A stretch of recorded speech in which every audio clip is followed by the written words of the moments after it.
और class 11th एक नए चैप्टर बैंक रिकंसिलिएशन स्टेटमेंट के साथ मैं आ गया हूं बेटा।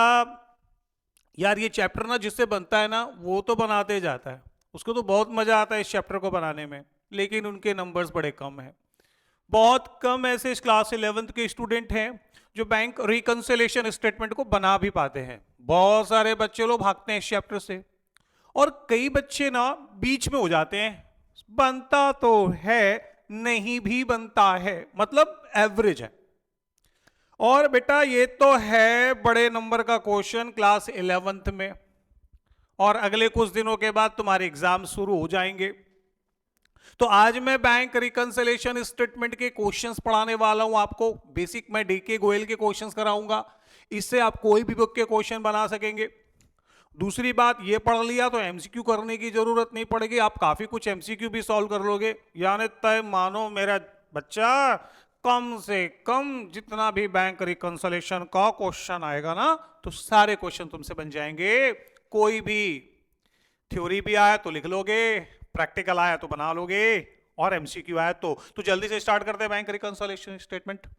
क्या है ये bank reconciliation? Basic theory, bank Hindi में भी बैंक, रिकंसिलिएशन हिंदी में से कहते हैं समाधान, समस्या का समाधान। स्टेटमेंट ध्यान रखेंगे ये एक विवरण है, अकाउंट नहीं है। तो बैंक रिकंसिलिएशन स्टेटमेंट का मतलब होता है बैंक की समस्याओं का समाधान कर लो। सर बैंक की समस्या का समाधान क्या होता है? अरे बैंक में समस्याएं होती हैं यार। एक दुकान में एक ना भोलू नाम का लड़का था, इसकी ना मिठाई की दुकान थी। भोलू मिठाई की दुकान में दिन भर बिजी रहता। इसने अपने एक दोस्त को अपना मुनीम बना लिया।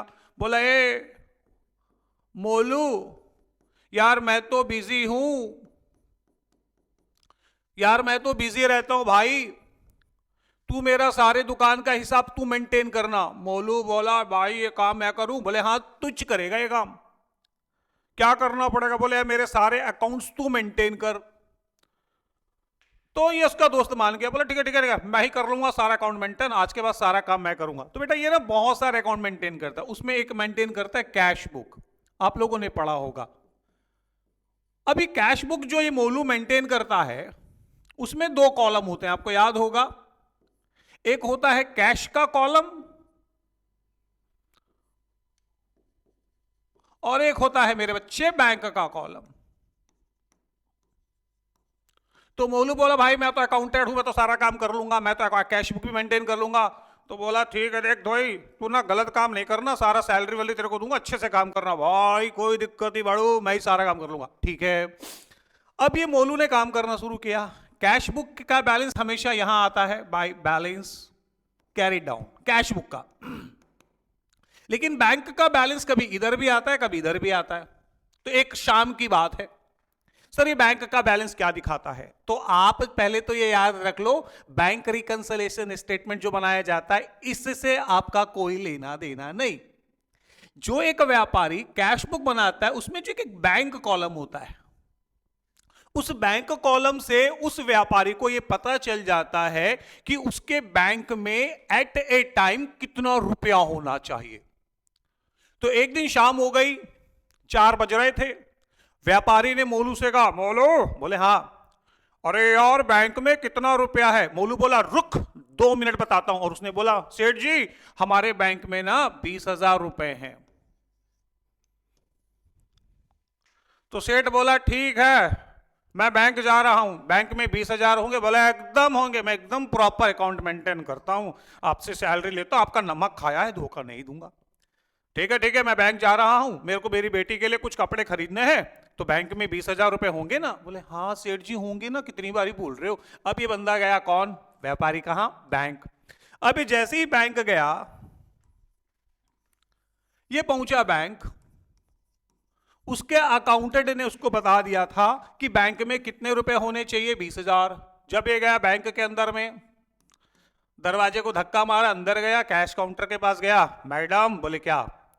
वो थोड़ा मेरा बैंक का हिसाब देख लीजिए ना, बताइए ना कितना पैसा है बैंक में। तो बैंक वाली बोली, हाँ 2 मिनट रुकिए, देखी आपके अकाउंट में तो इस समय जो है सिर्फ 16,000 रुपए। हाँ है मोलू, वहां से फोन किया, कितना बोला था? बिल 20,000। बोले ये तो बोल रही है 16,000। समस्याएं पैदा हो गई।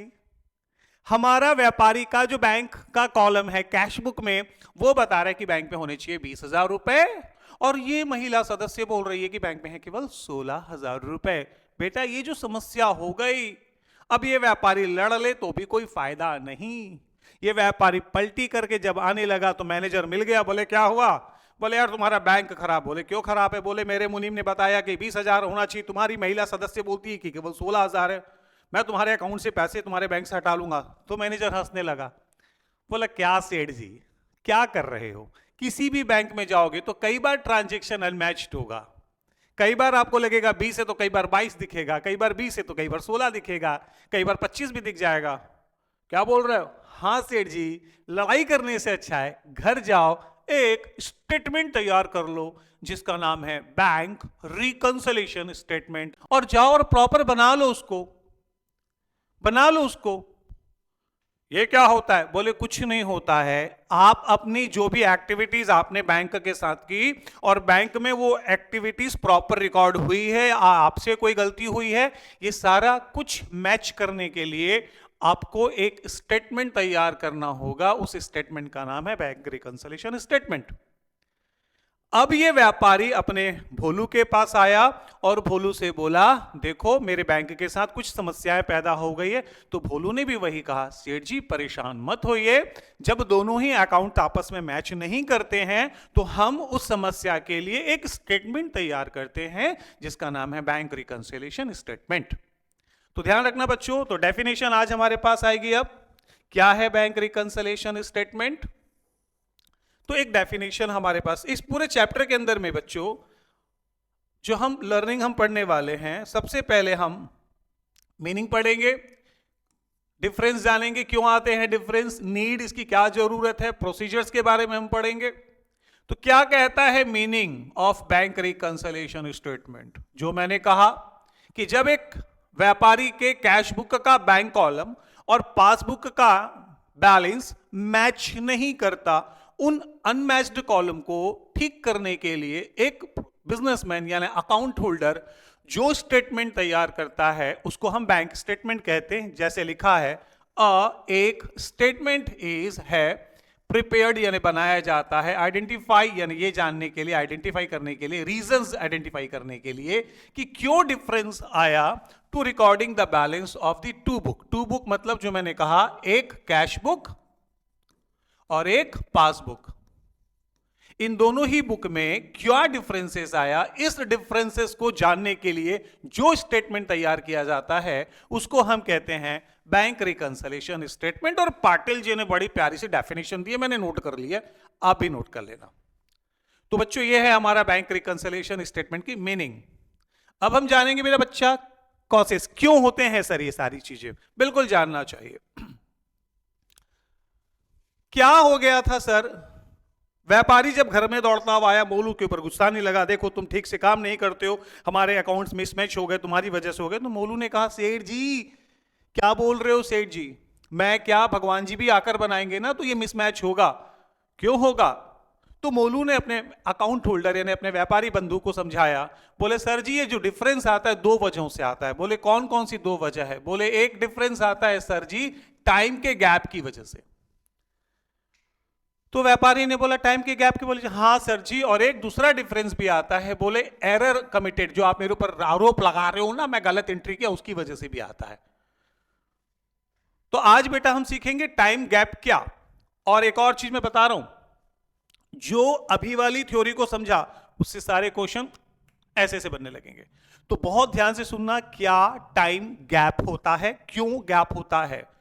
दूसरी बात, बैंक रिकंसिलिएशन स्टेटमेंट कौन सा बच्चा बना लेगा जो अगले 5 मिनट इस क्लास को सिंसियरली सुन लेगा, अच्छे से सुन लिया, उससे बैंक रिकंसिलिएशन बनने लगेगा। बस आपको यह ध्यान रखना होगा उस मोलू की ऐसी गलती, जिस गलती की वजह से या उस मोलू के द्वारा किए गए किसी एक्टिविटीज की वजह से अगर हमारा बैंक का बैलेंस आपको इंक्रीज दिख रहा है तो आगे चलकर उसको ऐड करना है। और आपके बैंक का बैलेंस अगर डिक्रीज फॉर्म में नजर आ रहा है, कम नजर आ रहा है, तो उसको माइनस करना है। लाइक आपने कुछ गलती कर दी जिससे आपका बैंक का बैलेंस बढ़ गया, प्लस कर दो। और कुछ ऐसा हो गया जिससे बैंक का बैलेंस कम हो गया, माइनस कर दो। क्या है ये प्लस और क्या है ये माइनस? आइए टाइम जो बात कर रहे हैं, टाइम गैप क्या होता है। पहला पॉइंट आ रहा है, आप खुद सोचिएगा और आंसर कीजिएगा कि प्लस होना चाहिए कि माइनस। चेक, आपने किसी को चेक होता है, इशू का मतलब होता है आपने किसी को चेक दिया है, बट लेकिन नॉट मतलब नहीं, येट यानी अभी तक प्रेजेंटेड पेमेंट के लिए नहीं हुआ। इसको हमेशा हम आगे चल के प्लस करेंगे। अब इस कहानी को जरा सा डिटेल में जाना पड़ेगा। ये सिर्फ उन बच्चों की क्लास है जिनको रियल में भी बैंक रिकंसिलिएशन सीखना है, उनके लिए कोई मतलब नहीं जिनको नहीं सीखना है। तो मैं तो आपसे अनुरोध भी करूंगा, बच्चों वही लोग इस बैंक रिकंसिलिएशन की वीडियो को देखो जिसको सच में सीखना हो, जिसको लग रहा है कि नहीं बस मेरे को बैंक रिकंसिलिएशन देखकर मैं सीख जाऊंगा, सुनकर मैं सीख जाऊंगा, ऐसा नहीं होता, आपको डीप थोड़ा जाना पड़ेगा। तो उसके हिसाब से मैं पॉइंट टू पॉइंट क्लियर करूंगा। अब मैं ऑर्डिनरी वीडियोस की तरह फटफट नहीं करा सकता, क्योंकि इसकी वजह को जानना जरूरी है। तो कहानी सुनिए। Check issued but not presented for payment. मेरे बैंक में, मेरे, अब अपने ले लीजिए, जब मैं कह रहा हूं मेरे तो आप आपके लिए, मेरे बैंक में बेटा 10 लाख रुपए थे। मैं कपड़े का व्यापारी हूं, मेरे बैंक में 10 लाख रुपए हैं। मेरे बैंक में 10 लाख रुपए हैं, मेंशन ध्यान रखेंगे, आप भूलिएगा मत, और आप अपने बैंक में सोच लीजिए। मेरे बैंक में 10 लाख रुपए हैं। मैं अपने दुकान से कपड़े खरीदने के लिए रायपुर गया। रायपुर में जाकर मैंने एक व्यापारी की दुकान से 2 लाख के कपड़े लिए। जब मैंने एक व्यापारी की दुकान से 2 लाख के कपड़े लिए तो उस व्यापारी ने मुझसे कहा विशाल पैसे दो। मैंने कहा पैसे तो कैश नहीं है। तो उसने कहा ठीक है चेक से दे दो। मैंने बेटा उसको 2 लाख रुपए का एक चेक इशू कर दिया। मेरे बैंक में 10 लाख रुपए थे, मैंने उसको 26 मार्च को एक चेक इशू कर दिया। बाहर आया तो मेरी घरवाली ने फोन किया, सुनिए वो बेटे का स्कूल का फीस भरना है, कॉलेज का फीस भरना बहुत ज्यादा है, बैंक में कुछ पैसे हैं?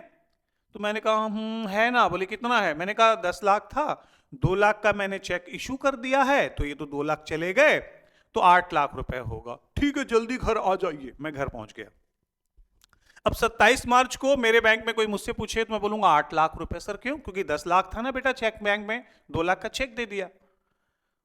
28 मार्च को कोई पूछेगा तो भी मैं 8 लाख कहूंगा। 29 मार्च 31 मार्च तक कोई मुझसे पूछेगा तो मैं कहूंगा मेरे बैंक में 8 लाख है, क्योंकि मेरे 10 लाख थे, मैंने 2 लाख का चेक दे दिया।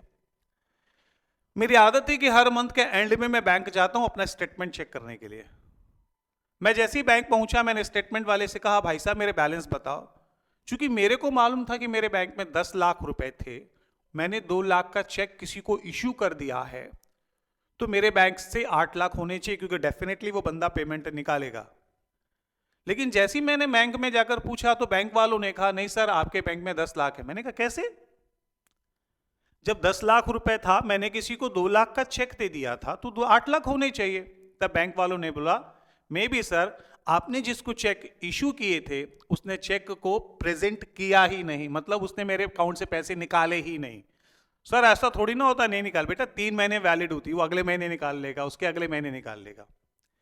तो फिलहाल उसने नहीं निकाला है। तो क्या थ्योरी बनी? हमने सोचा हमारे बैंक में 10 लाख रुपए थे, चेक इशू करने के बाद हमें लगा कि हमारे बैंक में 8 लाख रुपए होने चाहिए। लेकिन जब हम बैंक गए, जब उसने प्रेजेंट नहीं किया तो हमारे खाते अभी भी 10 लाख रुपए दिखा रहे, इंक्रीज दिखा रहे, इसलिए यह आइटम हमेशा प्लस हो गया। सेकंड आता है मेरे बच्चों, cheque paid into the bank for collection but not yet credited by the bank. अब यहां उल्टा है। मेरे यहां पर एक रमेश नाम का लड़का ट्यूशन पढ़ता था। मैंने कई दिनों से फीस मांगी, रमेश फीस लेकर आओ, फीस लेकर आओ, फीस लेकर आओ। गुरुजी कल ला दूंगा। मैंने कहा कल कभी नहीं आता। सर आज ला दूं। मैंने कहा जा लेकर आ। घर भेज दिया, मैंने भगा दिया। रमेश घर गया, अपने पापा को बोला सर फीस मांगे हैं। पापा ने बोला बेटा पैसे नहीं। बोले पापा आप मेरे को चेक से दे दो, मैं सर को पैसा देना चाहता हूं। ठीक है, मैं अपनी ऑफिस में बैठा था बेटा। रमेश अपने पापा के साथ बोले गुरुजी। मैंने कहा बैठ। क्या हो सर? भगा दी। मैंने कहा भगाया हुआ नहीं, फीस मांगी मैंने, चुपचाप फीस दे दो। ठीक है सर, चेक ले लो। बेटा मेरे बैंक में 10 लाख रुपए था, जैसे कि मैंने फर्स्ट एग्जांपल में सेट कहा। अब रमेश ने मुझे चेक दिया। अब रमेश ने मुझे चेक दिया, मान लीजिए 25,000 रुपए का चेक। मैंने चेक लिया, मैंने नमस्ते किया, चला गया। अब ये चेक लेकर, रमेश के दिए हुए चेक को लेकर मैं अपने बैंक में, मैं इस बार जा रहा हूं, वो नहीं जा रहा है। ध्यान देंगे, मेरे बैंक में 10 लाख था, रमेश से मुझे चेक मिला है, अब मैं चेक को लेकर घर में तो रखूंगा नहीं। अब ये चेक लेकर जैसे ही मैं बैंक में गया, चेक को वहां मैंने डिपॉजिट किया, तो सेम डे कभी क्लियर नहीं होता है बेटा। बहुत ध्यान से सुनिए, मेरा है बैंक ऑफ बड़ौदा का बैंक, रमेश के पापा ने मुझे आईसीआईसीआई बैंक का चेक दिया है। तो प्रोसेस क्या होता है, आप सब लोग जानते हो, इतने बड़े हो आप लोग सोचिए मैं आपका टीचर हूं, आपने मुझे चेक से पेमेंट किया, तो मैं उस चेक का क्या करूंगा, आपसे मिले हुए चेक को मैं लेके जाऊंगा बैंक में, और बैंक में जाके चेक को क्या करूंगा बेटा, जमा। लेकिन उसको क्लियर होने में कई बार 2-4 दिन लग जाते हैं। जैसे आपने मुझे चेक दिया, मैं गया बैंक में संडे, 2 दिन बाद संडे था, कुछ फेस्टिवल आ गया, बैंक थोड़ा दूरी पे था, तो क्लियर होने में टाइम लगता है। लेकिन जैसे ही मैंने 10 लाख रुपए में 25,000 का चेक जमा किया, बाहर आया तो एक आदमी मिला, कितना है बैंक में, भाई 10,25,000 है। एक्चुअली 10 लाख है, 25,000 का चेक जमा किया है, तो लग रहा है कि वो जमा हो गया, मगर एट द टाइम जमा नहीं हो रहा है। वो घर आया, बीवी ने पूछा 10,25,000, पड़ोसी ने 10,25,000, सबने 10,25,000, क्योंकि मैं सोच रहा हूं कि मेरे 10 लाख थे, मैंने 25,000 का चेक जमा कर दिया, वो चेक जमा हो गया होगा। यही सोच के जब मैं अकाउंट के एंड में पहुंचा, मंथ के एंड में पहुंचा, मैडम मेरे बैंक में कितना रुपया है, देखना 10,25,000 है। बताओ, मेरी पत्नी विश्वास नहीं कर रही है। भाई साहब, मतलब हाँ, आपके अकाउंट में केवल 10 लाख हैं। 10 लाख है, क्यों? जो चेक मैंने बैंक में डिपॉजिट किया अभी तक वो क्लियर नहीं हुआ, मतलब जो पैसा मेरे अकाउंट में अभी तक आ जाना चाहिए था, लेकिन वो आया नहीं है। ये नेगेटिव क्रिएट कर रहा है, इसलिए इसको हम यहां माइनस करेंगे। तो कुछ प्लस हो रहा है जो मेरे बैंक को बढ़ा रहा है, कुछ माइनस हो रहा है। सेकंड आ रहा है, cheque paid into the bank for dishonoured हो गया। ये ले बदमाश, एकदम बदमाशी कर गया लड़का। एक लड़का तो ऐसा निकला बदमाशी, चेक सर को चेक दे देते, पापा बेटा पैसा नहीं, दे दो ना सर, पापा को क्या पता, सर को क्या पता चलेगा, ले 10 लाख रुपए था। रमेश आया, 25,000 का चेक दे दिया, सर जी पैसा। अरे रमेश क्या बात, जाओ बेटा तुम्हारा फीस जमा हो गया। तो चलो रमेश जाओ, घर जाओ, एकदम खुश, हम भी भैया। लेकिन रमेशवा जो है बदमाशी कर गया। बेटा वो 10-25,000 का जो चेक मिला होगा उसको लेकर हम बैंक गए, हमने बैंक में जमा कर दिया, घर वाले को बोल दिया है देखो 10,25,000 हो गया है, पक्का मेरे लिए कुछ गिफ्ट अरे ला देंगे, रमेश का चेक तो आ ही गया। 10,25,000 का चेक, मैं घर में बैठा हुआ हूं, मैं तो खुश हो रहा हूं, मेरे अकाउंट में 10,25,000 हो गए। 31 मार्च को गया, भैया जी सुनो, देखना बताएगा 10-25 है। हाँ ठीक है। ए भैया मैडम बताइए ना वो कितना अकाउंट में। सर आपके अकाउंट में केवल 10 लाख। हाँ ये क्या हो गया भैया। बेटा क्यों हुआ ऐसा, क्योंकि जो चेक रमेश ने मुझे दिया 25,000 का, वो चेक मैंने जमा किया, वो चेक डिसऑनर हो गया, मतलब बाउंस हो गया, रमेश बदमाश निकला, उसके अकाउंट में पैसा ही नहीं था साला, और उसने हमको दे दिया चेक, हम तो विश्वास करके बैंक में जमा कराए, लेकिन वहां क्या हुआ, हमारे बैंक का अमाउंट कम हो गया। ये भी एक नेगेटिव क्रिएट करता है, इसको भी हम माइनस करेंगे। बस आपको ये ध्यान रखना है चेक इशूड क्या हो रहा है, ये सारी सिस्टम्स को हमको समझना है। और बेटा फोर्थ पॉइंट है interest allowed by the bank, ये प्लस होता है। गुरुजी ये प्लस क्यों होता है? भाई साहब आजकल हमारे बैंक में क्या होता है बेटा, interest allowed by the bank का मतलब, जैसे आपके बैंक में सेविंग अकाउंट है, भाई एक नॉर्मल पर्सन का भी होता है और एक दुकानदार का, एक शॉपकीपर का भी होता है, सोल प्रोप्राइटर का भी होता है। तो जब बेटा हमारा बैंक में कोई पैसा डिपॉजिट होता है, बैंक में सेविंग अकाउंट्स में जो पैसे हमारे जमा होते हैं, तो बैंक वाले उस जमा राशि पर जो पैसे डिपॉजिट होता है उस वाले जमा पर हमको पैसे दे देते हैं। और चूंकि ये डिपॉजिट पर बैंक के द्वारा पैसा मिल जाता है, कई बार हमारे पास इंफॉर्मेशन नहीं आ पाती और हम उसको अपनी कैश बुक में एंट्री नहीं करते, लेकिन वो इंटरेस्ट हमको बैंक से मिल गया, तो चूंकि वो इंटरेस्ट बैंक से मिल रहा है हमारे अकाउंट में क्रेडिट होगा। कई बार ये ऐसा लिखा रहेगा interest allowed by the bank, ध्यान रखना बेटा ये प्लस करना है आपको क्योंकि आपको ब्याज मिल रहा है। और कई बार लिखा रहेगा interest credited by the bank, तो भी क्रेडिटेड का मतलब ही जमा करना होता है, तो दोनों ही कंडीशन में ये पैसे वहां पे जमा होंगे। नेक्स्ट पॉइंट आता है हमारा interest charges bye the bank overdraft, ये भी एक सिस्टम है जो कि अभी मैंने कहा ये भी माइनस होने वाला है। बैंक चार्जेस, सर ये बैंक चार्जेस, कमीशन, सर ये सब क्या होता है? कई बार आपके माता पिता बैंक से कोई चेकबुक इशू कराते हैं, कई बार आप ओवर एटीएम यूज कर लेते हो, कई बार जो आपकी मम्मी पापा के मोबाइल पे मैसेजेस आते हैं बैंक के द्वारा, बैंक उन सारी एक्टिविटीज की वजह से आपके पैसे में से कुछ चार्जेस काटती है, और ये मैसेज कई बार आपको मिल नहीं पाता। लेकिन जब आप बैंक जाते हो, आप सोचते हो कि हमारे अकाउंट में 10 लाख रुपए होंगे, वहां जाते हो तो 9 लाख समथिंग, 99,000 समथिंग कुछ रुपीज हो जाते हैं, 50-100 रुपए कटे हुए होते हैं। ये आपको मालूम नहीं होते हैं। सर क्यों? क्योंकि वो बैंक आपके चार्जेस काट लेती है, तो ये बैंक बैलेंस इसको भी क्या कर रहा है? माइनस कर रहा है। कोई customer directly deposit by the customer into your bank, अगर कोई कस्टमर आपके अकाउंट में सीधे पैसे जमा कर दे, आपको पता ही नहीं, आप तो घर से निकले थे, भैया कितना रुपए? 10 लाख रुपए, पता चला आपके बैंक में 12 लाख। अरे भाई 12 लाख कैसे हो गया? पता चला किसी कस्टमर से आपको पैसे लेने थे, कस्टमर ने आपके अकाउंट में डायरेक्टली पैसे जमा कर दिए, अभी तक आपको बताया नहीं है, तो वो आपके अकाउंट में प्लस हो जाता है। तो ये वाला सिस्टम जो है ये प्लस हो जाएगा, ये सिस्टम आपका माइनस हो जाएगा। Interest and dividend collected by the bank, आजकल तो सारा बच्चा लोग शेयर मार्केट करता रहता है। तो शेयर मार्केट में जब पैसे लगाते हो, कई जगहों पर जब आप इन्वेस्टमेंट करते हो तो इंटरेस्ट मिलता है, आपको डिविडेंड के रूप में शेयर मार्केट से पैसे मिल जाते हैं। सर ये सब मिलता है? क्यों? तो दे देगा तू, है तुम्हारा कंपनी है क्या? आपको डिविडेंड मिलता है। फर्म का, व्यापारी का बिजनेस कर रहे हो अभी इस साल, 12th में जाओगे तो कंपनी बना लेना। अभी आप एक छोटे सोल प्रोपराइटर है, सोल प्रोपराइटर डिविडेंड देता नहीं, डिविडेंड ले लेता है। तो अगर आपने कहीं निवेश किया पैसे तो ब्याज मिलेंगे, इससे आपका खाता बढ़ जाएगा। करो, है ना, मम्मी पापा देते हैं 100-200 रुपया, तो जमा कर दिया करो, ब्याज मिलना शुरू हो जाएगा, आपके खाते बढ़ेंगे। डिविडेंड कलेक्ट करोगे शेयर मार्केट में तो पैसे मिलेंगे, तो ये भी प्लस होता है। ये एक आइटम है जो माइनस होता है। Direct payment made by the bank of the behalf of customer. ये सर क्या हो गया, ये कैसे माइनस होगा? तो समझ लो बेटा, मेरे घर में 4-4 ठो गाड़ी है, गाड़ी ए बी सी डी। अब गाड़ी ए मैंने मार्च में ली है, कोई गाड़ी जनवरी में ली है, कोई मैंने जून में लिया है, कोई नवंबर में लिया है। अब गाड़ी ले लिया है तो गुनाह हो गया है क्या? हाँ हो गया है। बोले क्यों? इंश्योरेंस कराना पड़ता है, समय पर इंश्योरेंस नहीं कराऊंगा तो मेरी गाड़ी का वो इंश्योरेंस लैप्स हो जाएगा। याद नहीं रहता, दिन भर दुकान में तो मिठाइयां ना बेच रहा हूं, कपड़ा ना बेच रहा हूं, कहां याद रहेगा?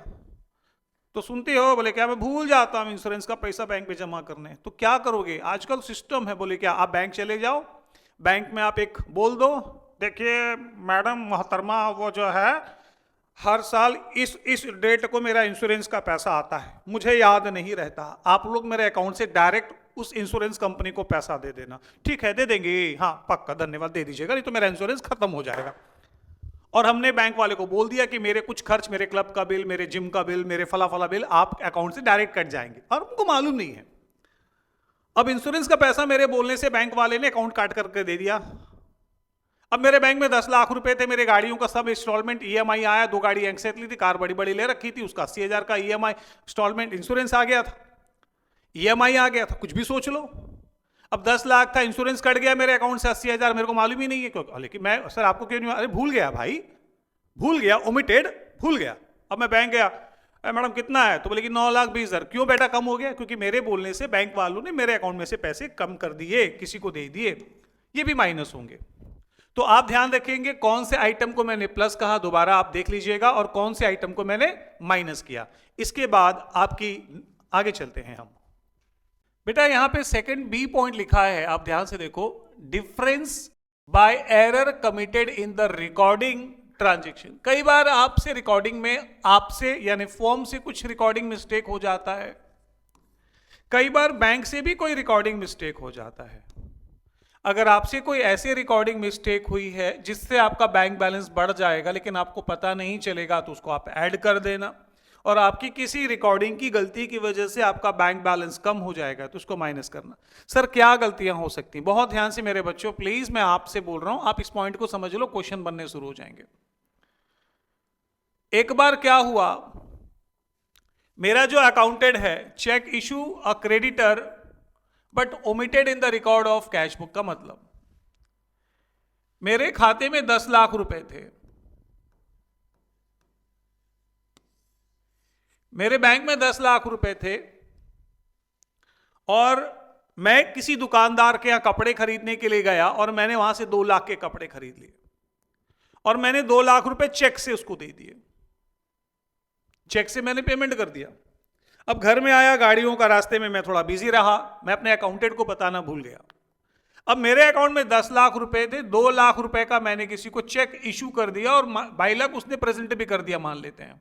तो अब चूंकि हमारे खाते में होने चाहिए 8 लाख रुपए, 8 लाख हो गए, लेकिन 10 लाख रुपए आने के बाद मेरे को अपने अकाउंटेंट को बताना चाहिए ना कि भाई मैंने 2 लाख रुपए का चेक इशू कर दिया है, तुम लिख लो, तभी तो बोलेगा ना सर 10 लाख था, 2 लाख का आपने चेक दिया, अकाउंट में 8 लाख होंगे। लेकिन मैं अपने अकाउंटेंट को बोलना भूल गया कि देख मैंने किसी को 2 लाख दिया है, तो अकाउंटेंट के पास अभी भी उसको लग रहा है कि मेरे खाते में 10 लाख रुपए हैं, क्योंकि उसने वो 2 लाख का चेक इशू करने का एंट्री नहीं किया। तो मैंने 2 दिन बाद पूछा, बोलो वो मेरे बैंक में कितना रुपया है? सर 10 लाख, क्योंकि उसकी गलती नहीं है, cheque issue but not record in the cash book, हमने कैश बुक में नहीं लिखा, हमने 2 लाख किसी को दे दिया मगर हम कैश बुक में लिखे नहीं है। अब हमारा कैश बुक बोल रहा है कि हमारे खाते में 10 लाख होने चाहिए। जब मैं बैंक गया मैंने कहा मैडम हमारे बैंक में कितना रुपया? तो बोली 8 लाख। तो ये कारण पता चला, हमने किसी को चेक इशू किया मगर उसको हम कैश बुक में रिकॉर्ड करना भूल गए। इस गलती से हमें लग रहा था कि मेरे बैंक में 10 लाख रुपए होंगे, लेकिन जब मैं बैंक गया तो वहां मेरे को 8 लाख रुपए दिखे। इस एक गलती से भी ये मुझे पता चल गया कि इससे मेरा बैंक बैलेंस कम हो रहा है। क्यों सर? क्योंकि हम ये सोच रहे हैं 10 लाख रुपए होंगे, लेकिन चूंकि हमने 2 लाख दिए थे किसी को तो हमारे खाते हो गए 8 लाख रुपए, लेकिन हमें लग रहा है कि हमारे खाते 10 लाख रुपए हैं। दैट मीन ये भी हमारे लिए एक नेगेटिव क्रिएट कर रहा है, इसको भी हम माइनस करेंगे। इसके उलट एक और चीज होती है, किसी से चेक मिला, मैंने डिपॉजिट कर दिया इनटू यानी के अंदर बैंक में कर दिया और चेक में वो जमा हो गया मगर मैं रिकॉर्ड करना भूल गया। किसी बच्चे ने मेरे को फीस दी, सर मैं और मेरी बहन दोनों का फीस ले लीजिए 50,000 रुपए, 10 लाख रुपए। थैंक यू बेटा, thank you sir, bye bye bye. वो 50,000 का चेक मिला, मेरा एक मित्र आ गए, बोले सर चल चाय पीने चलते हैं। मैंने कहा उसके साथ चाय पीते पीते बैंक में चेक भी जमा कर दूंगा। मैं गया, मैंने चेक को बैंक में जमा कर दिया। अब 10 लाख थे, मैंने 50,000 का चेक जमा कर दिया। घर में आके मुनीम को बताना चाहिए कि भाई मैंने चेक जमा किया, तो मुनीम को पता रहेगा 10 लाख 50,000। मुनीमुआ को पता ही नहीं है, वो बेचारा अभी भी 10 लाख लिख के रखा है, जबकि मेरे बैंक में 10 लाख 50,000 हो गए। तो 3 दिन बाद मैंने मुनीम से पूछा, मुनीम बैंक में कितना रुपया? बोले सेठ जी 10 लाख रुपया। 10 लाख है, और मेरे को भी याद नहीं कि मैं 50,000 का चेक जमा करके आऊं, शॉर्ट टर्म मेमोरी लॉस। अब मैं गया बैंक, जैसे ही मैं बैंक गया मैंने पूछा बैंक से, मैडम कितना रुपया? बोले आपके खाते में 10 लाख 50,000 है। तो चेक डिपॉजिट इन बैंक, पैसा चेक बैंक में चला गया मगर आपको याद नहीं था, आपने कैश बुक में रिकॉर्ड नहीं किया। इससे आपका बैंक बैलेंस बढ़ेगा, दैट मीन उसको भी आप प्लस करेंगे। और बहुत बार और भी कुछ एरर होते हैं जो आप क्वेश्चन बनाते समय समझोगे बेटा, जो बैंक कॉलम में होते हैं वो क्या होंगे प्लस। कई बार दिया रहेगा cash book overcast, cash book undercast, ये सारी चीजों को भी मैं आने वाले क्लास में अभी कंटिन्यू में एक्सप्लेन करूंगा। तो ध्यान से कौन कौन सी चीजों को हमने ऐड किया, कौन कौन सी चीजों को हमने माइनस किया, आपसे रिपीट कर रहा हूं, आप वीडियो को थोड़ा पीछे करके आप बार बार देखना और सीखने की कोशिश करना। एक बार आपको पता चल गया, मैं फिर से कह रहा हूं, वो सारी एक्टिविटी जिससे आपका बैंक बैलेंस बढ़ा आप उसको ऐड करना, वो सारी एक्टिविटी जिसकी वजह से आपका बैंक बैलेंस कम हो गया उसे आप माइनस करना। जिसको ये समझ में आ गया वो समझो क्वेश्चन बना लिया। नेक्स्ट है, आगे चलते हैं बेटा, बहुत जरूरी 95% बच्चा लोग ये गलती करते हैं। ये 4 छोटे छोटे रूल से जरूर पढ़ना। ये प्रोसीजर्स है प्रिपेयर करने के लिए बैंक रिकंसिल। बच्चा लोग क्या करते हैं, ट्यूशंस में जाते हैं, स्कूल में जाते हैं, टीचर सारे अच्छे होते हैं, बेचारे बताते भी हैं, बच्चे मिस कर जाते हैं कुछ चीजें। तो बड़ा जोश में मेरे से बन रहा है, इसको प्लस करना है, मेरे को आ गया, इसको माइनस। अरे मेरे बच्चा, ठीक है मेरे भाई, प्लस माइनस करना तेरे को आ गया, मगर बेसिक गलती, कई लोग तो आधा क्वेश्चन सॉल्व करते हैं, लिखना भूल जाते हैं, छोटी छोटी गलतियां करते हैं, उस गलतियों के बारे में बात करते हैं। आपको कुछ चीजें नोट करनी चाहिए। क्या? इफ यदि कोई भी स्टेटमेंट स्टार्ट मतलब शुरुआत करेंगे, अगर ध्यान रखना कोई क्वेश्चन अगर आप बनाओगे, सारे बच्चे एक साल पढ़कर आए उनके लिए डायरेक्ट है। अगर कोई क्वेश्चन ऐसा अपन स्टार्ट करेंगे, balance as per bank column of the cash book, अगर वहां लिखा रहेगा debit balance as per cash book, cash book से अगर क्वेश्चन बनाओगे तो उसके आंसर में लिखेंगे हम balance as per passbook. Sir क्या होता है ये, मैं आपको एक बार वीडियोस दिखा देता हूं, आपको शायद यहां से समझ में आएगा। जैसे देखो ये लिखा हुआ है, ये मैं कहना चाहता हूं debit balance as per cash book. तो इसके आंसर में जब आप ऐड और माइनस करोगे तो आंसर निकलेगा credit balance as per passbook. और अगर यहां पर पासबुक से कोई क्वेश्चन बनाना स्टार्ट करोगे, अगर लिखा रहेगा debit balance as per passbook, तो आंसर जब यहां आएगा तो यहां आएगा कैश बुक। कई बच्चे लोग इसको नोट डाउन नहीं करते, आप प्लीज समझिएगा। क्वेश्चन की शुरुआत अगर कैश बुक से होती है तो आंसर में पासबुक का बैलेंस निकलेगा, और अगर क्वेश्चन की शुरुआत पासबुक के बैलेंस से होती है तो आंसर में कैश बुक। तो कैश बुक से पासबुक का आंसर आएगा, पासबुक से कैश बुक का आंसर आएगा। प्लीज इसको आप खराब नहीं करना। सेकंड, वही मैंने यहां लिखा, अल्टरनेटिव है, अगर कोई बैलेंस पासबुक से शुरू होगा तो उसके आंसर में कैश बुक निकलेगा। तीसरी बात जो ध्यान देनी चाहिए, अगर क्वेश्चन बनाते समय किसी क्वेश्चन में लिखा है cash book balance is given, सिर्फ कैश बुक का बैलेंस दिया है, मगर ये नहीं बता रहा है, क्योंकि ये दो बैलेंस से क्वेश्चन बनते हैं, कैश बुक का डेबिट बैलेंस और कैश बुक के क्रेडिट बैलेंस। अगर किसी क्वेश्चन में लिखा रहेगा कैश बुक का बैलेंस मगर कुछ नहीं बोलेगा, बट इज नॉट क्लियरली, अगर कुछ भी बैलेंस के बारे में क्लियर नहीं है कि डेबिट है और क्रेडिट है, तो अगर कैश बुक वाला क्वेश्चन बनाओगे, बैलेंस दिया है क्वेश्चन में कि आपको एक क्वेश्चन बनाना है और वहां लिखा है कैश बुक बैलेंस और कुछ नहीं बोला है कि ये कैश बुक का डेबिट बैलेंस है या कैश बुक का क्रेडिट बैलेंस, तो वहां हमेशा उसको ट्रीट करोगे कि वो डेबिट बैलेंस है। वैसे ही अगर किसी क्वेश्चन में पासबुक का बैलेंस दिया है, क्वेश्चन में स्टार्ट कर रहा है बट इज नॉट क्लियर नहीं है, अगर पासबुक का क्वेश्चन है तो उसको आप हमेशा एज्यूम करोगे वो क्रेडिट बैलेंस है। तो मैंने कुछ बातें कही, क्वेश्चन अगर कैश बुक के बैलेंस से शुरू होगा तो आंसर पासबुक का बैलेंस निकलेगा, पासबुक के बैलेंस से शुरू होगा तो कैश बुक से क्वेश्चन को कंप्लीट करना है। क्वेश्चन बनाते समय आगे अगर किसी क्वेश्चन में कैश बुक बैलेंस दिया है मगर नो इन्फॉर्मेशन इज देयर, तो आप हमेशा उसे डेबिट बैलेंस मान लोगे, और अगर क्वेश्चन में पासबुक बैलेंस दिया है, नहीं कुछ दिया है, तो उसे आप हमेशा क्रेडिट बैलेंस मानोगे। ध्यान रखना बेटा। बहुत सुंदर। कभी कभी क्वेश्चन में कुछ भी नहीं बोलता, बस लिखा रहेगा balance as per ledger account, ना वहां पासबुक शब्द का इस्तेमाल करेगा ना वहां पे कैश बुक वर्ड यूज करेगा, कुछ भी नहीं बोलेगा। तो आपको ध्यान रखना, अगर क्वेश्चन में लिखा रहेगा balance as per ledger account, तो इसका मतलब होता है वो balance as per cash book. और अगर किसी क्वेश्चन में अगर आप वहां लिखा रहेगा बैलेंस एज पर पासबुक, वो तो क्लियर रहेगा, इसलिए कोई इशू नहीं। इस बात को बड़ा ध्यान रखेंगे, balance as per ledger account. आप स्कूल में गए, कोई क्वेश्चन आ गया, अब वहां स्टार्ट होता है, ये आपने सभी पढ़कर आए हुए हैं, ईयर के एंड में है तो बेसिक सबको मालूम है, वहां लिखा रहेगा balance as per ledger account. अब आप परेशान हो जाओगे, यार यहां तो कैश बुक भी नहीं बोल रहा है और यहां पासबुक भी नहीं बोल रहा है। तो ध्यान रखेंगे, balance as per ledger account का मतलब होता है बेटा कैश बुक बैलेंस, और कैश बुक बैलेंस में कुछ नहीं बोलता है तो डेबिट बैलेंस। ये बातें बहुत ज्यादा जरूरी है, इसको नोट कर लीजिएगा किसी कॉपी में, सारे नोट्स, अगर आपके पास समय हो, अगर आपको सच में सीखने की चाह हो कि नहीं मैं सीख लेता हूं। और एक और चीज मैं यहां बीच में ऐड कर रहा हूं, कई बार हम ये सोचते हैं कि मेरे को 11th क्लास पास होना और ये चैप्टर सीखना, मैं ये गलत बोलूंगा। आज हिंदुस्तान में जितने भी व्यापारी हैं, माताएं हैं, बहनें हैं, भाई हैं, पिता हैं, सभी लोगों का बैंक में अकाउंट है, और अक्सर उनके बैंक अकाउंट का स्टेटमेंट कई बार अनमैच्ड होता है। तो एवरीवन, बैंक रिकंसिलिएशन की नीड सभी को है। तो ऐसा नहीं कि एक अकाउंट, तो आप ये सोच रहे नहीं मेरे को तो एक चैप्टर बस करना है, ऐसा मत सोचकर चलो, आप प्रेशर में आओगे। मैं तो बोलता एंजॉय करो। कौन कौन से कारणों से आपका बैंक बैलेंस अनमैच्ड हो रहा है, उसके कारण मैंने आपको बता दिए। ठीक है बेटा, चूंकि ये एमसीक्यू के लिए बड़ा इंपॉर्टेंट है, ये आपको समझना होगा। डेबिट कभी भी क्वेश्चन में आएगा, फेवरेबल बैलेंस कई बार एमसीक्यू में आएगा, डेबिट बैलेंस फेवरेबल बैलेंस है नहीं है, ऐसा कुछ कुछ क्वेश्चन में ध्यान रखेंगे। क्वेश्चन बनाते समय debit balance as per cash book बोलेगा तो ये आपके फेवर में है।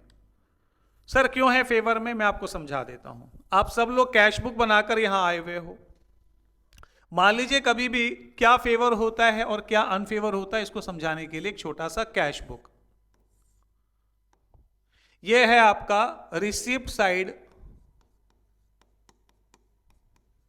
यह है आपका पेमेंट साइड। आपने कैश बुक सभी बच्चे बनाकर आए हैं, और भी हम बैंक का कॉलम बना रहे हैं, ध्यान रखेंगे। एवरीवन नो, इसको हम डेबिट बोलते हैं, इसको हम क्रेडिट बोलते हैं। मेरे बैंक में टू बैलेंस, जब मंथ स्टार्ट हुआ मेरे बैंक में 50,000 बैंक में थे। फिर मेरे को कहीं से राम से पैसे मिले बैंक में 10,000। ये देखो डेबिट का मतलब होता पैसा आया। मेरे बैंक में टोटल 60,000 रुपए हैं, और मैंने इसमें से पेमेंट कर दिया किसी कपिल को। मेरे किसी कपिल को 20,000 रुपए दिए। मेरे बैंक में 60,000 रुपए थे, मैंने किसी कपिल को 20,000 रुपए दे दिए। कोई मुझसे पूछेगा विशाल तेरे बैंक में भी कितना पैसा है, तो मैं बोलूंगा बाय बैलेंस कैरिड डाउन, ये मेरे बैंक में 40,000 रुपए हैं। बोले अच्छा, मैं बोला हाँ। और आप सबको मालूम है कि इस 40,000 को हम शिफ्ट करके यहां लाते हैं, हम लिखते हैं टू बैलेंस ब्रॉट डाउन, इसी को हम बोलते हैं डेबिट बैलेंस। तो क्या समझ में आया? कैश बुक में अगर कभी भी हम डेबिट बैलेंस बोल रहे हैं, जब एक व्यापारी आपसे कहता है कि कैश बुक का डेबिट बैलेंस है, मतलब उसके खाते में पैसे जमा है। लेकिन अगर वही व्यापारी बोल देगा यार मेरे कैश बुक का बैलेंस क्रेडिट हो गया है, कैश बुक का बैलेंस डेबिट की जगह पर, ये उल्टा कर लो, आपके 60,000 रुपए थे और आपने बैंक में ओवरड्राफ्ट, कपिल को ज्यादा पैसे देके ओवरड्राफ्ट करा लिया, और यहां पे आपका बैलेंस आ गया टू बैलेंस कैरिड डाउन, आपका 70 माइनस 10,000, और इसको हम शिफ्ट करके यहां लिखेंगे बाय बैलेंस, ये आपका क्रेडिट बैलेंस है, ब्रॉट डाउन यहां आएगा। तो ध्यान रखना, कभी भी कैश बुक का डेबिट बैलेंस अगर बोलता है तो इसका मतलब होता है एक व्यापारी के बैंक में पैसे जमा है। और अगर कभी भी बोलेगा कैश बुक का क्रेडिट बैलेंस, मतलब समझना व्यापारी के खाते में कुछ पैसे जमा नहीं है बल्कि बैंक से उसने ओवरड्राफ्ट करा लिया है। इसलिए कैश बुक का डेबिट बैलेंस फेवरेबल बैलेंस होता है, कैश बुक का क्रेडिट बैलेंस अनफेवरेबल बैलेंस होता है। सेम इसका उल्टा होता है, अगर कभी पासबुक में, पासबुक का मतलब होता है बैंक, बैंक में अगर कोई पैसा आपका डेबिट होता है, मैंने शुरुआत में कहा कि जब आप चाय पीने जाते हैं कई बार बैंक आपको बोलती है कि आपके खाते में कुछ पैसा डेबिट हो गया है। अगर बैंक से कुछ पता चलता है कि आपके अकाउंट में डेबिट हुआ है, इसका मतलब आपको खुश नहीं होना चाहिए, वो आपके लिए अनफेवर कर रहा है। और बैंक से अगर पता चल जाए कि कुछ पैसे आपके अकाउंट में क्रेडिट हो गए, वो आपके फेवर में है। तो ध्यान रखना, कैश बुक का डेबिट बैलेंस मतलब व्यापारी के खाते में पैसा है, फेवर कर रहा है। कैश बुक का क्रेडिट बैलेंस मतलब व्यापारी के बैंक में जितना पैसा था उससे उसने ज्यादा विड्रॉन कर लिया है, वो उसके लिए अनफेवर है। पासबुक का डेबिट बैलेंस अच्छा नहीं होता, अनफेवर है, और पासबुक का क्रेडिट बैलेंस आपके फेवर में। बिल्कुल ध्यान रखेंगे, एमसीक्यू आपके हेल्प करेगी। ठीक है बेटा, बिल्कुल नोट करना चाहिए आप, बिल्कुल अगर आपने साल भर पढ़ाई नहीं की तो मेरे 1 घंटे के वीडियो से अगर आपका हेल्प मिल रहा है डेफिनेटली करना चाहिए। ठीक है मेरे बच्चों, आगे चलते हैं। कुछ बातें जो हमेशा प्लस होती है, मैंने आपको कहा जब भी बोलेगा चेक इशू कर दिया, अगर सामने वाले ने प्रेजेंट नहीं किया आपके लिए फायदा है, प्लस हुआ। क्रेडिट मेड बाय बैंक, आपके इंटरेस्ट आपके अकाउंट में क्रेडिट हो गया, आपके लिए प्लस है। सर मतलब इंटरेस्ट आपके खाते में जमा, क्रेडिट का मतलब जमा होता है। अमाउंट किसी कस्टमर ने डायरेक्टली आपके अकाउंट में जमा कर दिए, वो आपके अकाउंट में प्लस होगा। इंटरेस्ट और dividend collected by the bank, bank ने आपके अकाउंट में इंटरेस्ट का पैसा और डिविडेंड का पैसा कलेक्ट कर लिया, बिल्कुल फायदा है। नेक्स्ट है चेक आपने बैंक में पे कर दिया और आप घर में लिखना भूल गए। चेक आप बैंक में जाकर जमा करके आ गए और घर में लिखना भूल गए, इससे भी आपका बैंक बैलेंस बढ़ेगा, प्लस होगा। तो ये सारे आइटम प्लस होंगे। सर माइनस कौन कौन से होंगे? पहला minus, cheque sent to the bank, आपने कोई चेक बैंक में कलेक्शन के लिए भेजा, बड़ी उम्मीद से भेजा था, बट कलेक्ट नहीं हो पाया, क्रेडिट नहीं हो पाया, जमा नहीं हो पाया, आपके अकाउंट में पैसा कम हो गया। चेक आपने बैंक में भेजा था और चेक बाउंस हो गया, डिसऑनर हो गया, पैसा नुकसान हो गया। Direct payment made by the bank, आपके बैंक ने आपके बोलने से आपका कोई पेमेंट कर दिया, आपका बैंक बैलेंस कम हो गया। डेबिट, आपके बैंक से कोई कमीशन, बैंक चार्जेस बैंक ने काट दिए, माइनस हो गया। कोई चेक आप इशू किए मगर आप लिखना भूल गए, आपने किसी को चेक से दे दिया, वो बंदा चेक से पैसा निकाल लिया लेकिन आप लिखना भूल गए, ये सारी चीजें माइनस होगी। तो बेटा ध्यान से, स्पीड से मैंने वन शॉट लिया। कौन कौन सी चीजों को प्लस करेंगे, कौन कौन सी चीजों को माइनस करेंगे। आप बार बार पीछे रिवर्स करके देखेंगे तो आपको सारे वीडियो समझ में आ जाएंगे। इन सारी चीजों को हम प्लस और इन सारी चीजों को हम माइनस करेंगे, और ये सीख गया तो बैंक रिकंसिलिएशन वैसे ही सीख जाएगा। ठीक है, चल आगे चलते हैं। इसके बाद ये फॉर्मेट है, कोई भी क्वेश्चन शुरुआत करेंगे तो यहां लिखेंगे bank reconciliation statement. As on ध्यान रखना, बैंक रिकंसिलिएशन कभी भी ईयर के एंड में नहीं बनाते। जिस महीने तेरी प्रॉब्लम होगी उस महीने एग्जाम में आएगा क्या बैंक रिकंसिलिएशन स्टेटमेंट ईयर के एंड में बनाया, ना ना ना। जिस महीने तेरी प्रॉब्लम होगी बैंक रिकंसिलिएशन स्टेटमेंट बना देना। कभी भी तेरी प्रॉब्लम हुई, जहां तेरे को लगा कि तेरी प्रॉब्लम है, बैंक रिकंसिलिएशन स्टेटमेंट बना देना बेटा। तो सबसे पहले हेडिंग आएगा बैंक रिकंसिलिएशन एज ऑन। अगर तेरी प्रॉब्लम 31 जुलाई आ रही है तो यहाँ जुलाई, नवंबर तो नवंबर, दिसंबर, डेट चेंज होगा। यहाँ पे पर्टिकुलर, यहाँ प्लस आइटम और यहाँ माइनस आइटम। अभी हम सारे क्वेश्चन बनाएंगे डेबिट बैलेंस वाले। आप सबको मालूम है जो चीज़ों का ऐड करना है उसको मैंने यहाँ लिख दिया है, जो चीज़ों को माइनस करना है मैंने उसको यहाँ लिख दिया है। तो बैंक रिकंसिलिएशन का ये फॉर्मेट है, ध्यान रखेंगे। ये टेबल है, इसको अच्छे से आप नोट डाउन कर लीजिएगा, फोटो ले लीजिएगा, स्क्रीनशॉट ले लीजिएगा, अपनी कॉपी में नोट कर लीजिएगा, ताकि जब मैं क्वेश्चन बनाना शुरू करूं तो आपको क्वेश्चन में समझ में आने लगेगा। चलिए अब जल्दी से क्वेश्चन बनाना शुरू करते हैं। हमारे सामने बैंक रिकंसिलिएशन स्टेटमेंट का एक छोटा सा क्वेश्चन है बेटा। सनु बंद कर दो बेटा। यहां पे आज हम जो क्वेश्चन जो सॉल्व कर रहे हैं, व्हेन का मतलब जब क्वेश्चन में डेबिट बैलेंस दिया रहेगा। डेबिट बैलेंस मैंने कहा आपके लिए फेवरेबल बैलेंस है, आपको फेवर करता है पर कैश बुक के हिसाब से। कोई भी क्वेश्चन सॉल्व करने का format bank reconciliation statement. Sir date कहां मिलेगा, आपको क्वेश्चन में डेट दिया रहेगा, इस डेट को आपको यहां लिखना है। यहां पे आपको लिखना है पर्टिकुलर,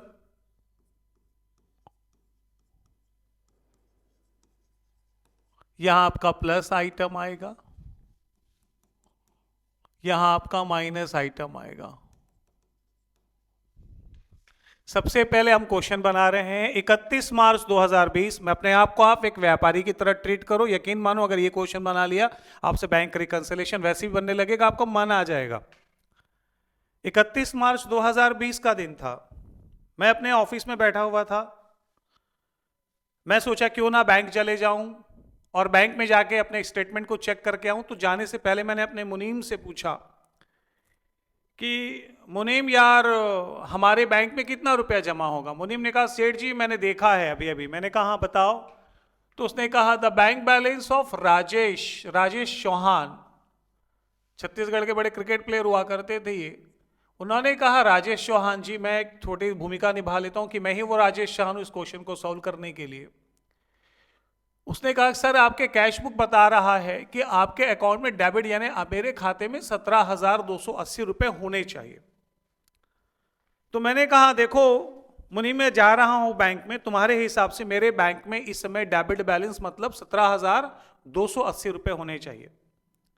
यह सोचकर मैं गाड़ी चालू करके बैंक पहुंचा। जैसे ही मैं बैंक पहुंचा, बैंक के सदस्यों से मैंने पूछा कि बेटा क्या मेरे बैंक में कितना रुपए है, क्योंकि मेरे हिसाब से 17,000 समथिंग 480 रुपीज होना चाहिए था, 280 रुपीज होना चाहिए था। मगर बैंक वालों ने जो बताया वह सुनकर भौचक्का रह गया। उन्होंने गलत बताया, उन्होंने वो अमाउंट नहीं बताया जो मैं सोचकर निकला था, क्योंकि मेरे हिसाब से मेरे बैंक में 17,280 होने चाहिए थे, मगर बैंक का स्टेटमेंट कुछ और बता रहा था। इस कंडीशन से बच के मैं तुरंत घर आया और मैंने अपना स्टेटमेंट चेक कराया क्यों ऐसी गलती हुई। आइए ढूंढते हैं। मेरे हिसाब से सबसे पहले आप जो सोच के निकले हैं आपको यहां लिखना है debit balance as per cash book.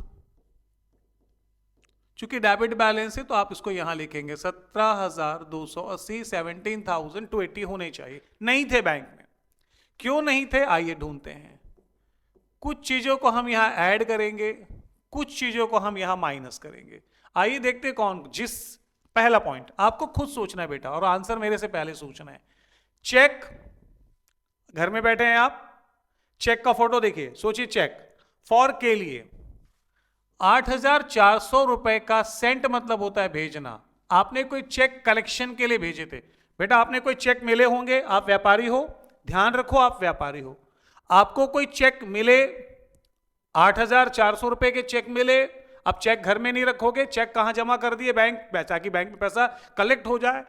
But have not been cleared, वो आपके अकाउंट में क्लियर नहीं हो पाया, आपको पता ही नहीं, आपने कोई चेक बैंक में जमा किया था ये सोच के कि वो पैसा जमा हो जाएगा, मगर वो चेक क्लियर नहीं हो पाया, जमा नहीं हो पाया। तो इससे आपको फायदा हो रहा है कि नुकसान हो रहा है? आपका बैंक बैलेंस बढ़ रहा है कि कम हो रहा है? कम हो रहा है, क्योंकि आपके हिसाब से चेक जमा होना चाहिए था, आप तो कोई सोच के गए थे, लेकिन चेक जमा नहीं हुआ। इसलिए इस अमाउंट को हम क्या करेंगे? माइनस। तो हम यहां लिखेंगे, मैं शॉर्ट में लिख रहा हूं बेटा, cheque deposit but not cleared. आपने कोई चेक बैंक में जमा किया मगर वो क्लियर नहीं हो पाई, आपके लिए नेगेटिव आइटम हो रहा है, इसलिए आप यहां इसे लिखेंगे 8400। सेकेंड वाला पढ़िए, चेक, ये आप हैं, इशू मतलब आपने किसी को चेक दिया बट नॉट, उस लड़के ने प्रेजेंट नहीं किया पेमेंट के लिए। भाई आप तो किसी को चेक से पेमेंट करके आ गए थे, अगले को लगा नहीं जाना चाहिए, छोड़ दे विशाल के अकाउंट से पैसा, अरे सबके लिए अच्छा है ना। आपने किसी को चेक दिया, आपके मम्मी पापा राशन ले आए, राशन का चेक का पैसा देकर आ गए, आपके घर में 10 लाख रुपए थे, मम्मी से पूछा बेटा कहां से, मम्मी कहां से? अरे मम्मी बेटा वो राशन लेकर आई हूं। तो मम्मी पैसा तो लेके नहीं, चेक दे दी हूं। चेक आपकी मम्मी ने क्यों दिया था? ताकि आपका वो पैसा कट जाए, लेकिन दुकानदार आपके ऊपर में मेहरबान हो गया, उस समय नहीं गया, बाद में चला जाएगा वो। तो चेक इशू किया आपने, किसी को दिया और अगले व्यक्ति ने चेक को प्रेजेंट नहीं किया, ये आपके लिए फायदा है, फेवरेबल है, आपको फेवर कर रहा है, ये प्लस होगा। तो आप यहां सेकंड पॉइंट लिखेंगे, चेक